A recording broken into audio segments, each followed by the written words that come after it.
Hello everyone, I certainly enjoyed our discussion this morning and I thank you for being there and for engaging in the discussion. Now there was one thing that emerged to me as one of the key themes and one of the key issues that was raised by quite a number of you, and that was the problem with getting students to actually access the resources prior to the online sessions or the face-to-face sessions that you have scheduled. And oftentimes this issue has been raised because I think some of you have tried flipping their classrooms and actually posted a lot of learning resources in Moodle, hoping that students would actually view those resources or engage with any of the activities that you had designed for them to do. And as perhaps your experience has shown, quite a number of them may end up not accessing those resources at all. And therefore, at the time when you actually have the face-to-face sessions or the online synchronous sessions, with students being unable to engage with these resources or to view the resources that you've put in advance, then they come to the classroom without the knowledge or without the learning content that was important for them to actually engage more fully with the activities. So that in fact is a major problem, and you will have noticed that earlier I asked a question as well as to how many of you actually went to today's session having viewed the learning resources or having viewed the video presentations, and there were a few who said they had not done so. And that brings us to a critical point. I mean, imagine us, we are academics and we're meant to have a higher level of intrinsic motivation to get into these workshops, and therefore we know how important the workshop might be in a sense, and yet because of a lot of responsibilities, whether it's related to work or perhaps family responsibilities, some of us have been unable to access these resources. And that problem is also something that is faced by our students as well.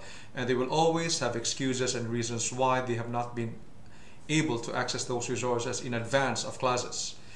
And I think one of the key things that we need to emphasize is that when we flip the classroom, we have to emphasize that students really have the ultimate responsibility for their own learning.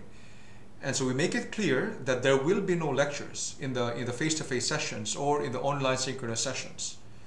So if they realize that there won't be any lectures, I get the sense that if they want to learn something, just perhaps like some of you, perhaps you will get the idea that you really need to engage and view these learning resources in advance of the classes. So that's one.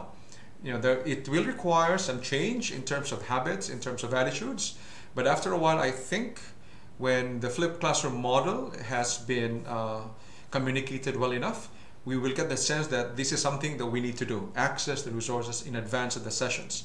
But secondly, the other thing really is that we need to constantly think we can use either the carrot or the stick.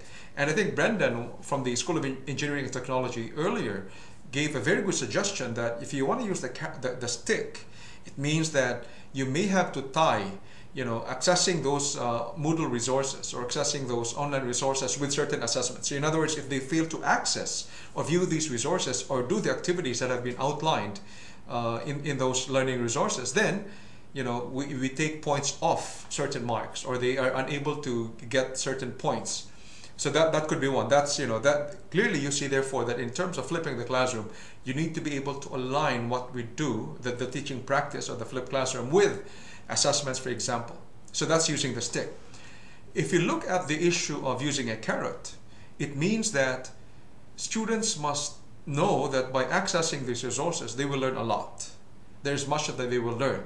But it also means that we have to kind of make it easier for them to learn by making our video presentations engaging, maybe making it fun, making it interesting. And therefore, and perhaps, I've done my best, but there must be ways by which people really get engaged with the resources by linking what they see with their own real life experiences. And that is what I'm trying to do in the next, in this week, for the second week.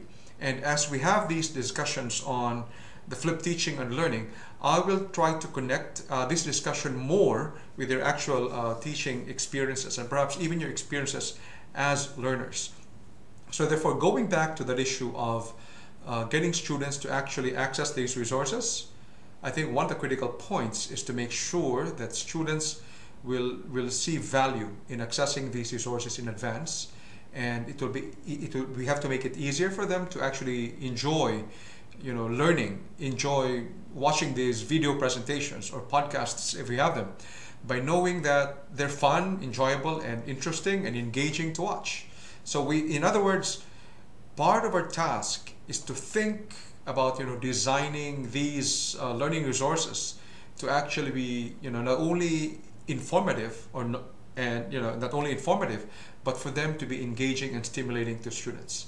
So this week, that is something I will attempt to do, and let's hope that as we move on in our learning journey about the flipped classroom, we'll learn more ideas for this week about the changes in our roles as teachers, for example, in classroom model, and what the new expectations are of students if they are meant to be students of a flipped classroom approach.